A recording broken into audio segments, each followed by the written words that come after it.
Doctor Neha, fertility consultant and endoscopic gynaec surgeon Patna से। आज आपसे एक बहुत इंपॉर्टेंट टॉपिक के बारे में बात करने वाली हूँ। मेरा टॉपिक आज का है विमेंस एज एंड फर्टिलिटी, यानी कि महिला की उम्र का क्या इम्पैक्ट होता है उसकी प्रजनन क्षमता यानी फर्टिलिटी पर। एक महिला की पीक फर्टिलिटी होती है जब उसकी उम्र अराउंड 25 टू लगभग 30 साल की होती है।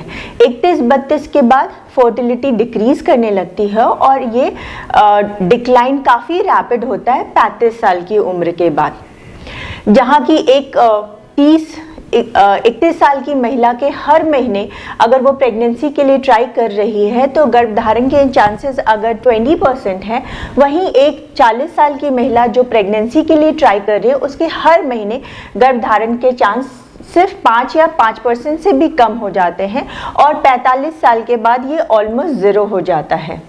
जैसे जैसे उम्र बढ़ती है, जहाँ की प्रजनन क्षमता कम होती जाती है, प्रेगनेंसी के चांसेस कम हो जाते हैं, वहीं मिसकैरेज रेट यानी कि गर्भपात के चांसेस बढ़ जाते हैं। एक 29 साल की महिला में अगर मिसकैरेज रेट अराउंड 10% होता है तो 32 साल की उम्र में ये 12 से 15% हो जाता है और 35 साल की उम्र में इसका इंसिडेंस ऑलमोस्ट 20% हो जाता है। 40 साल की उम्र के बाद मिसकैरेज रेट ऑलमोस्ट 53% हो जाता है।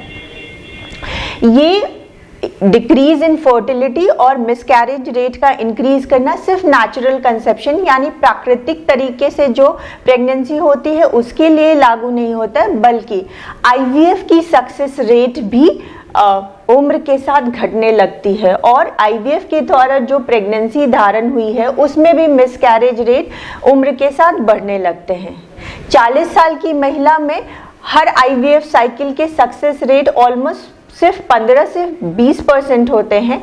43 साल की उम्र में आईवीएफ पर साइकिल सक्सेस रेट घटकर 5% हो जाता है और वहीं 45 साल की उम्र में अगर हम बात करें तो सिर्फ एग डोनेशन ही एक रीजनेबल ऑप्शन होता है आईवीएफ के माध्यम से भी गर्भधारण करने का।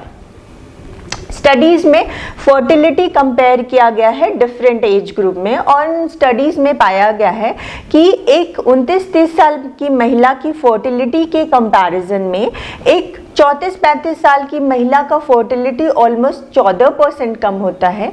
एक 36-37 साल की महिला का फर्टिलिटी ऑलमोस्ट 19% कम होता है। वहीं 40-41 साल की महिला का कंपैरिजन जब हम 30 साल की महिला से करते हैं तो उनका फर्टिलिटी ऑलमोस्ट 53% कम होता है।